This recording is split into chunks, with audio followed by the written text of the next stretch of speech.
അതെ, നീ ഇന്നേലും അവളുടെ അടുത്ത് കാര്യം പറഞ്ഞു. എന്റെ കരിയറിൽ ഒരു സംഭവം സെറ്റ് ആവത്തത് നിന്റെ മാത്രമേ ഉള്ളൂ. കുറെ നാളായാലും തുടങ്ങിയിട്ട്. എടാ എനിക്ക് അവളുടെ അടുത്ത് പോയി പറയാൻ പറ്റാഞ്ഞിട്ടാണ്. അതെന്താ പറ്റാത്ത? അവളെ കാണുമ്പോൾ മാത്രം ധൈര്യമില്ല. ധൈര്യമില്ലേ? ധൈര്യമില്ലാത്തവനൊന്നും പ്രേമിക്കാടക്കരുത് ചേട്ടാ. ഇത് ലാസ്റ്റ് ആ ഫൈനൽ ചാൻസ് ആണ്. നീ ഡയലോഗ് അടിച്ചോ? ഏത്? ഈ സിനിമ ഡയലോഗുകളാ? ഒരാഴ്ച സമയം എടുക്കും ഇത് പഠിച്ചെടുക്കാനായിട്ട്. ആ സാധനം തന്നെ അല്ല ഇവിടെ ഇരുന്നോട്ടെ. അപ്പൊ പറഞ്ഞതൊക്കെ ഓർമ്മയുണ്ടല്ലോ. നീ അവിടെ നടന്നു വരുമ്പോ നീ അവളുടെ അടുത്തേക്ക് നടന്നു ചെന്ന് കഴിയുമ്പോ അവളുടെ അടുത്ത് എത്താറാവുമ്പോ മുഖം ഒന്ന് ഉയർത്തി എന്നിട്ട് നീ അവളുടെ അടുത്ത് കാര്യം. ഞാൻ എന്തോട് സംസാരിക്കാനെ? അവളെന്നോട് സംസാരിക്കോ?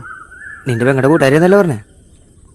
സംസാരിച്ചോളൂ. ഇല്ലെങ്കിൽ നീ അങ്ങോട്ട് ഇടിച്ചു കയറി സംസാരിച്ചേക്ക്. എന്നിട്ട് നീ ഡയലോഗ് പറയണം. വിശേഷമോറ് വന്നില്ലല്ലോ, സമയമായില്ല. JKD.